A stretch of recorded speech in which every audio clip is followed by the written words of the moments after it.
হরে কৃষ্ণ। নমস্কার বন্ধুরা, সুখের দিশা চ্যানেলে আপনাদেরকে জানাই স্বাগত। একটি অপমান আর তাতেই 60,000 রাজপুত্র মুহূর্তে ভস্মীভূত। আর এই ভয়ঙ্কর ঘটনার সাথেই জড়িয়ে আছে এক মহাপবিত্র দিন, মকর সংক্রান্তি।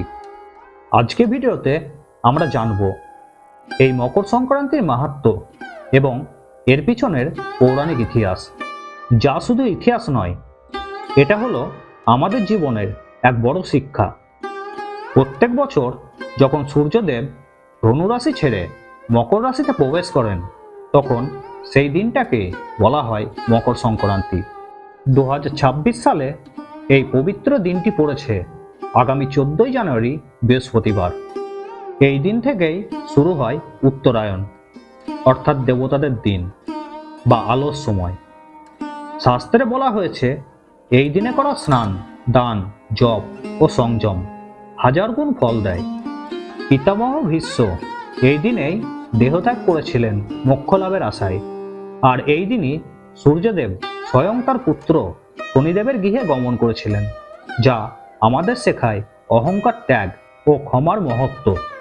এই কারণেই মকর সংক্রান্তি শুধু উৎসব নয়, আত্মশুদ্ধির মহাদিন। আসুন এবার শুরু করি এই মকর সংক্রান্তির পিছনের পৌরাণিক কাহিনী। অনেক অনেক বছর আগে ভারতবর্ষে সগর নামে এক পরাক্রমশালী রাজা রাজত্ব করতেন। তিনি 100টি অশ্বমেধ যজ্ঞ করার সংকল্প নিয়েছিলেন। যজ্ঞ যত এগোতে লাগলো, দেবরাজ ইন্দ্রের মনে ঈর্ষা জন্মালো। তিনি ভাবলেন, এভাবে যদি সগরের যজ্ঞ সম্পন্ন হয় তবে আমার সম্মান কমে যাবে।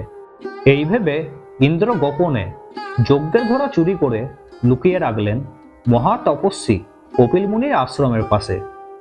রাজা সগর বুঝতে পারলেন তার যজ্ঞ ব্যাহত হয়েছে। তিনি তার 60,000 পুত্রকে আদেশ দিলেন যজ্ঞের অশ্ব খুঁজে বের করতে। রাজা সগরের সেই 60,000 পুত্র চারিদিকে অশ্ব খুঁজতে খুঁজতে একসময় পৌঁছালো কপিল মুনির শান্ত আশ্রমে। সেখানে তারা দেখে যজ্ঞের ঘোড়া বাঁধা আছে। রাজপুত্ররা ভাবল এই ঋষি হয়তো চোর। তখন তারা কপিল মুনিকে অপমান করতে লাগলো। অথচ কপিল মুনি গভীর ধ্যানে নিমগ্ন ছিলেন। ধ্যান ভেঙে চোখ খুলতেই কপিল মুনির তপবলে মুহূর্তের মধ্যেই 60,000 রাজপুত্র ভস্মীভূত হয়ে গেল। এই ভয়াবহ ঘটনার পর তাদের আত্মা মুক্তি পেল না। তারা এই পৃথিবীতে ঘুরে বেড়াতে লাগলো। এইভাবে বহু যুগ কেটে গেল। এই ঘটনার অনেক বছর পর জন্ম নিলেন ভগীরথ।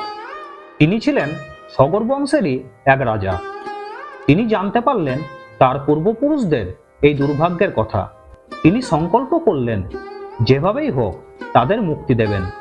ভগীরথ কঠোর তপস্যা করে গঙ্গা দেবীকে স্বর্গ থেকে পৃথিবীতে নামতে রাজি করালেন। কিন্তু গঙ্গার প্রবল স্রোত পৃথিবী সহ্য করতে পারবে না। এই কথা ভেবে ভগবান শিব তার জটায় গঙ্গা দেবীকে ধারণ করলেন এবং ধীরে ধীরে পৃথিবীতে প্রবাহিত করলেন। মা গঙ্গার পবিত্র জল যখন কপিল মুনির আশ্রমে এসে পড়ল, তখন সেই ভস্মীভূত 60,000 আত্মা মুক্তি লাভ করল। এই ঘটনাটি ঘটেছিল সেই পবিত্র সময়ে যখন সূর্যদেব ধনুরাশি ছেড়ে মকর রাশিতে প্রবেশ করেছিলেন, অর্থাৎ শুরু হয়েছিল উত্তরায়ণ বা দেবতাদের দিন। এইভাবেই কপিল মুনির আশ্রম থেকে শুরু হয়ে গঙ্গার অবতরণ পর্যন্ত বিস্তৃত হলো এক মহাকথা, যা আজও আমাদের শেখায় অহংকার ধ্বংস ডেকে আনে আর তপস্যা মুক্তির পথ দেখায়।